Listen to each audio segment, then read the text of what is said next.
I don't see any red flags here other than he's got a J name. J-named men are the worst. Amen, sister. It's about books, duh.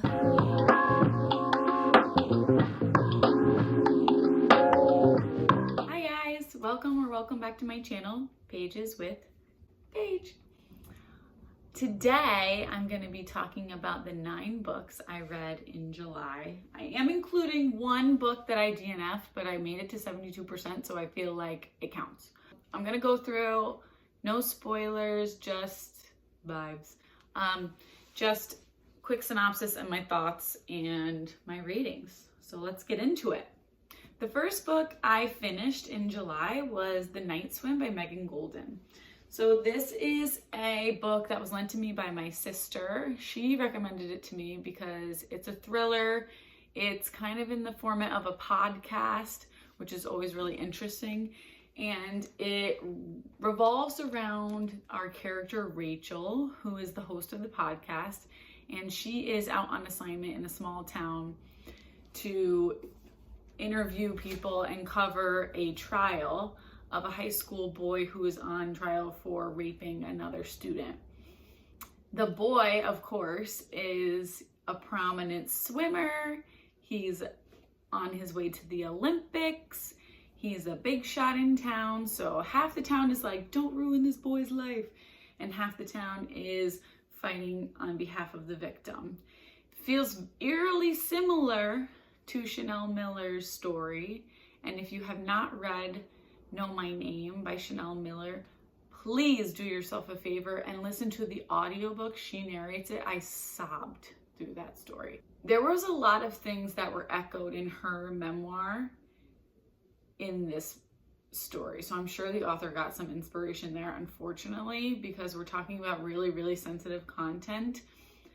Big trigger warnings for rape, sexual assault, drowning. If you are really triggered by detailed descriptions of sexual assault and or rape kits, steer clear of this one, because Megan Golden does not shy away from the nitty-gritty of what happens to a person when they are sexually assaulted, if they choose to report it to the police. Because remember, many people and victims do not report for many different reasons. The bravery it takes for a person to point at another person and say, you hurt me in the worst possible way, is beyond. Reading about how a rape kit is conducted, very similar to Chanel Miller's memoir, it's horrific for a victim. They become a crime scene. Essentially, your body is the crime scene. So I think Megan Golden did a really good job representing kind of the experience of a sexual assault victim in this story. It's very hard to read at times, but very necessary. I mean, we can't skate over the victim aspect. It's good to focus on, we like the story of like, did he do it? Did he not do it? Who's the perpetrator? But we need to, also give space to that side of the story. Then the character Rachel is following this trial. She's a very well-known podcaster, and at the same time, someone is leaving her mysterious notes, asking her for help in solving her sister's drowning 25 years ago. So what you kind of get in The Night Swim is like 2 different stories kind of happening at the same time. There's a lot of tension that builds throughout the story, and kind of like at the end, worlds colliding, which I thought was really clever. I loved the execution of this thriller. I gave it 5 stars. I thought it was great. I read so many thrillers, and for me to be impressed by one, I feel like it has to have a certain amount of tension, good pacing, good characters, and at least a twist or something that I wasn't expecting. I hate when like things are either so confusing or just like obvious. I really enjoyed this book. I would definitely check out her next book. I'm not sure what it's called. I'll put it here. But it's a follow-up to this one. Definitely would pick that one up. And if you are looking for like a really quick read with like a podcast element, some of the chapters in this book are the transcripts of her podcast, which is really cool. Definitely think about the night swim. Okay, the next book that I attempted to finish in July was The Only Survivors by Megan Miranda. Okay, let's talk about this book. I listened to the audiobook. I've had this book on my shelf for a long time because it was my book of the month pick one summer, and I was like loving this. It's about a group of kids who keeps going back to this beach house where a tragedy happened to them and like a bunch of their classmates died, but they like keep going back every summer to kind of like get together and like keep their bond alive. That's honestly all I can tell you. The way that this book frustrated the ever-loving shit out of me. It sounds like such a good premise, and the execution is just zero. I'm sorry. I hate to like hate on a book so badly because for some reason there are good reviews of this book on Goodreads, which I was like, what? So the way that they set it up is they're following the main character. I don't even know her name. Nobody cares. Let's move on. She is definitely like an unreliable narrator, but then they're time jumping one chapter at a time through one perspective at a time through all the kids that were in this like tragedy where some of their classmates died from like 15 years ago. And then by the end, you understand what happened. But when I tell you that I could not care less, I couldn't. I got to 72% of the audiobook. I was so confused. I was like, what is happening? I don't even care what is happening. So I Googled the ending and I called it a day because I could not do it anymore. This one, I gave it 2 stars. I gave it a generous 2 stars. You can't give it 1 star. If you finish it, you can't give it 1 star. Well, I didn't finish it, but I feel like I got close enough where I could give it 2 stars. But this one was not for me. Won't be reading anything else by Megan Miranda. I'm sorry, Megan Miranda. It's not you, it's me. Okay, the next book I read in July was Shark Heart by Emily Havoc. This was a pick for my book club that I have with my sisters. And my little sister Emily picked this book for the month of July. I had my suspicions about it. The premise is there's a man and his wife Ren and they're newlyweds, and in the first year of their marriage they get the news that the husband is going to be turning into a great white shark. Yeah. So you can understand my reservations when going into this. This was a debut as well, so I'm like, okay, I don't have anything to go on. The way that I loved this story and the emotional damage it caused me, it was a 4-star read. It was a 4-star read. The way this author wrote was so beautiful and very, very unique. So the way that it's structured is like the first part is about the couple and kind of them getting married and getting this diagnosis. And then the second part is following the male main character. I forget his name, I'm so sorry. The male man, once he turns into a shark, they follow him in the ocean, finding his way. It's so bonkers because it's like this man turns into a shark, but he still has emotions. He still has all his memories. He's like a person literally trapped in a shark's body. But the way that she wrote the transition of him from human to shark, devastating, amazing, terrible, lovely. Like it was roller coaster, emotional roller coaster. But in the world that Emily Havoc writes, this is normal. Like people turn into animals. It's like almost like cancer. Like it's that common. And the last part of the book was following Ren, and oh no, I'm wrong. There's like 4 parts. There's also a part about Ren's mother. There's some similarities in Ren's life that kind of intertwine themselves. And then the final part is about Ren and kind of her life after her husband has to leave the home and go into the ocean. It was beautiful. Like the chapters, some of the chapters A lot of the pages are only 2 or 3 lines. And I feel like the way that Emily wrote this, it was like very, very impactful, having just that little snippet. Also, the husband is a theater teacher, so some of the chapters are written in a play form. It's a really, really interesting read. Very, very, very heartfelt. Talks a lot about love and family and the scars that things leave, and kind of like accepting what you have at the time and just being grateful for that. I thought it was amazing. I was really, really surprised at how much I loved it. And I am actually talking about that book in our book club tomorrow night. So I'm really excited to talk to my sisters about that. So Shark Heart, 4 stars, definitely would recommend. Okay, so the next book I read in July, I listened to an audiobook. This was for another book club that I'm in with. It is I Who Have Never Known Men by Jacqueline Harpman. So I listened to this on audiobook. It's about like 2 hours, 2-3 hours. It's really quick. It's like a 200-page book.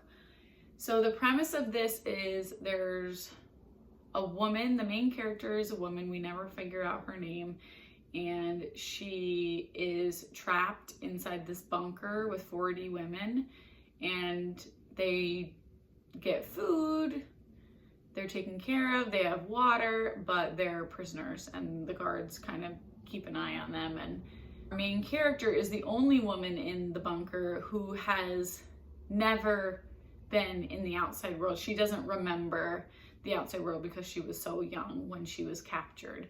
So this book, I loved the premise. It made me want to read it. This is one of those books where it's like, I'm too dumb for this. Like, I know that people think it's like a literary masterpiece. It wasn't for me. For me, it was just like a really anticlimactic story, if you could call it. I mean, really, this is just like stream of consciousness, the woman just telling us what happened to her, and it kind of just ends. I didn't find it moving. I know that I read some things that the author pulled on her experiences from the Holocaust to write this book. I would definitely be interested in reading into that more, but for me, as just like a book I picked up and started reading, it did not hit. It wasn't in summer vibes.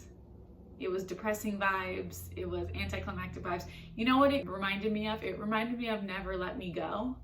That was another book that I was like, I'm too dumb to appreciate this. Like, I wish I had more brain cells for this, but I don't.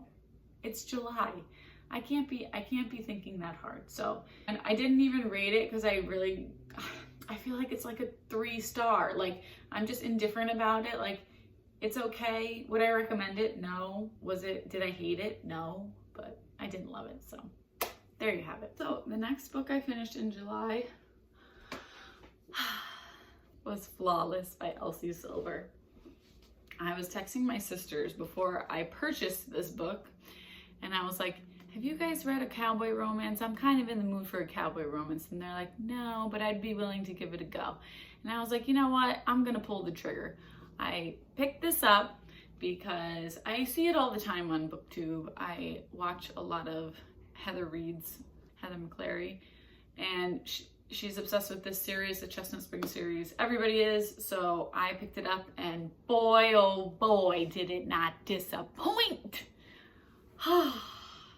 This is just everything. So this book follows Rhett Eaton, who is a bull rider and part of the Eaton family, who lives in this like beautiful landscape in Canada, and they live on a ranch. And he's kind of a shithead and like talks a lot of shit to reporters, and he pisses off one of his sponsors. Here enters Summer. Summer is the daughter of Rhett's agent, and Summer comes in to help keep him out of trouble. You guys, come on. She's gonna keep him out of trouble, okay. Yeah, so it's kind of like a grumpy there ain't no sunshine here in this relationship. I wouldn't call it enemies to lovers, but I would call it like frenemies. Forced proximity. She has to stay with him on the ranch. And it's just so fun to read. I loved these characters. I thought they were so cute. Rhett, at one point, she was describing how he was pulling off silver jewelry. Like, sir, excuse me? That makes me want to throw up, but like, why do I love it? Why do I picture him with silver rings and like that's okay for him to have? He also has a ponytail. Like, are we joking? He literally has like a man bun. Normally, not for me. In this book, loving it. I really, really liked it. I thought it was fun. And I know that this is not the one that everybody likes the most. So I was so pleased. I give 4.5 stars. If you want like an FMC that's like really, really sharp and sarcastic and like funny and witty, and an MMC who's like a little bit of a bad boy and also kind of obsessed with her though, this one is for you. I will definitely be reading the next book in the series. The next book I listened to in July is Hooked by Emily McIntyre. So when I picked this up, I was in the mood for some mindless listening, okay? I had listened to the Only Survivors by Megan Miranda, terrible. I had listened to I Who Have Never Known Men, So I was looking for an audio that was gonna just, you know what, give me some crap that I can binge. Hooked delivered. It did deliver. I actually thought it was more well written than I was expecting, because I wasn't expecting a lot. And I think that was the key going into this book, was keep your expectations low, because then you can only go up from there. So this is like, it's not a fairy tale retelling, it's like a reimagining of Peter Pan, where Captain Hook is obviously the villain and he falls in love with Peter's daughter, Wendy. Well, falls in love is a strong way to say it. He wants to get her to fuck with Peter. So it's kind of like a little manipulation tactic, but then again, they obviously end up like liking it. This is a dark romance, so definitely some trigger warnings here. Check the trigger warnings. Definitely smutty. Definitely fun. Definitely love the audio. 2 different narrators, which I really appreciate. Dual POV. It must have a dual POV. I'm sorry. Most romances, if it's a man and a woman romance, I need dual POV. I need to know what the man is thinking. If he's obsessed, I need to hear his thoughts, okay? I can't be guessing about how much he wants to kiss her feet. I need to know from his mind, okay? I probably won't listen to more of them, but if I get in the mood again, you never know. Hooked, I gave it 3 stars. It was good. I liked it. Okay, the next book I read in July is The Only One Left by Riley Sager. I haven't read a Riley Sager since I read The House Across the Lake. I think that was the last one I read. Or was it Survive the Night? I can't remember. Both of them I didn't like. So I wanted like a summer thriller where it was like, you know, quick. I like Riley Sager. I've liked a lot of his books, but I've disliked equally as many. So I couldn't get the new one, The Middle of the Night, because there's just a million people waiting for that one on Libby. So I got the hard copy of The Only One Left from the library, and was really intrigued by the premise. So this follows a woman who is a nurse aide, and she's kind of like a disgraced person in her family because she was accused of killing her mom. Essentially, her mom was in hospice, and the main character, Kit, left the pain pills out on accident, and her mom unalived herself. So Kit is assigned, after like a 6-month suspension, she's assigned to a new assignment to be a nurse aide for Lenora Hope, who is a alleged serial killer. She's kind of like a Lizzie Borden copycat. So she's accused of killing her whole family. And Kit goes to this gigantic mansion on a cliff that's like all dilapidated. Like it used to be this big, big place and now it looks like shit. So she goes there and immediately gets bad vibes that there's weird stuff going on there. And there is a lot of weird stuff going on at this place. It's hard. It's so hard. The first half of the book was fine. It was like a little slow, but I feel like Riley Sager's books a lot of times are slow at the beginning and then like shit hits the fan and it's crazy and great. It was slow. I was suspicious of everybody. I will say that. He did do a good job of making me, even Kit. Like, Kit, girl, what is happening? What I will say is that the amount of reveals that happen in the last 75 to 50 pages of this book is, in my opinion, atrocious. It's too much. Like, I was literally reading it and being like, okay, like, no, it's a lot. I gave this book 3 stars. Another 3-star read. It was enjoyable until it wasn't. Although it was very unexpected, I did not expect the ending at all.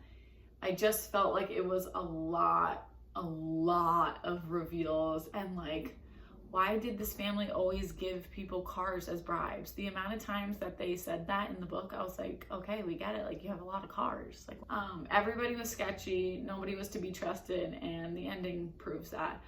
I'm slowly losing hope on Riley Sager because I feel like, a lot of the stuff that he's come out with lately is just like, meh. It's for people who don't read a lot. I'm sorry. I'll say it. I'll say it again. I feel like Riley Sager's books are turning into books for people who don't read a lot, which is fine. This book has an average rating of 4 stars on Goodreads. Like, people love this story. My sister rated it 4 stars. Maybe it was just like right book, wrong time for me. I don't know. But it just felt unoriginal. All right, the next book I read in July was That Summer Feeling by Bridget Morrissey. So this is my pick for my book club with my friends for July. This is a sapphic romance about Garland, who is a woman who is just divorced and is going to an adult summer camp to kind of like reinvent herself. I mean, it's a tale as old as time. Garland goes to this summer camp and she meets Stevie, who is the sister of a man who Garland previously ran into and had like a vision that she was going to end up with him. So she meets him again and she's like, oh my God, he's my soulmate. I had to get to know him. And Stevie is her bunkmate and kind of helps her get to know her brother. But of course, it was never the brother. It was always Stevie. And listen, this is a very quick read. I think it's 300 pages. So like, is there a little bit of insta love? Sure. Is that maybe stereotypical of lesbian relationships? Certainly. But it was just a ray of sunshine. It was a marshmallow covered in a summer sunset. I loved it. I thought it was so sweet. The cover is gorgeous. It wasn't spicy at all, but you really don't need it. This one also was not dual POV, which I really usually hate, but I feel like because of Garland's journey through her divorce, her relationship with her sister is a part of the story, and her kind of coming out, it's necessary to focus on her because it really is all about her internal journey. If you are looking for a feel-good summer read, quick read, That Summer Feeling is perfect. I rated it 4 stars, loved it. Definitely would read more from this author. I just thought it was so sweet and just what I needed. Okay, the last book I read in July is Just for the Summer by Abby Jimenez. And I'm actually like tearing up thinking about this book right now. I'm not okay. I am not okay. If you read this book, no one is okay. What is happening? Sorry for my freak out. Just for the Summer follows Emma and Justin. Emma and Justin are both cursed. Every person they date and break up with, they immediately go on to find their soulmate. So what do?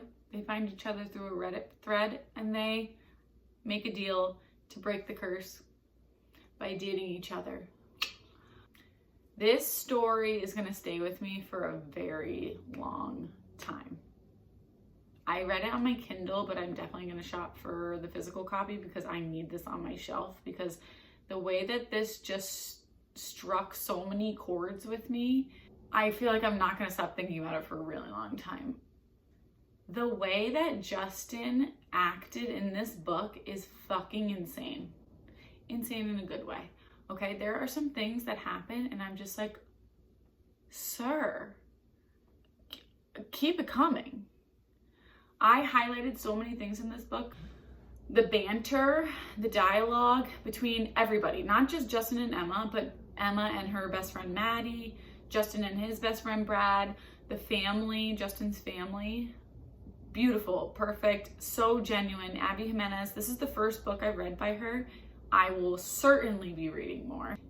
The way that she writes dialogue, it feels like you're talking to your best friend. It was unreal. The banter they immediately had, like messaging on Reddit, I was like, sparks are flying. What is happening?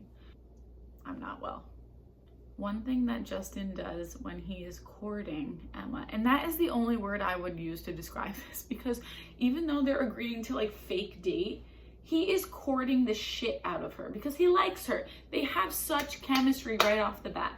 He says, he sends her surveys and evites to their dates to see what she wants to do and then to invite her and tell her what to wear. And as a woman, I think everyone who's been on a date would especially like a surprise date where you like don't know where you're going. Tell me what shoes to wear. Tell me if I'm gonna be hot or cold. I once went on a date with a man and he invited me somewhere and he did not tell me that we were gonna have to walk like a mile to get to it from our parking spot. I wore the shittiest shoes. They literally broke on the way there. I was so angry. I think that's literally the last time I saw him, LOL. You can tell a lot about a guy by how they deal with rejection and getting their asses handed to them. Amen, sister, you are correct. I think that is very important when you're first dating someone, to take them to a competitive sport that neither of you have done to see who is better. Justin says, I like to consider myself a pretty level, confident, easygoing person. I didn't get flustered or anxious about dates, but everything I knew about myself prior to the moment I laid eyes on her was no longer true. Oh, maybe home isn't a place. Maybe it's a person. Dead. Banter on point. Mental health was a big, big theme in this story, and Abby Jimenez approached it beautifully, in my opinion, as someone who struggles with depression and CPTSD. I felt like that was very well represented.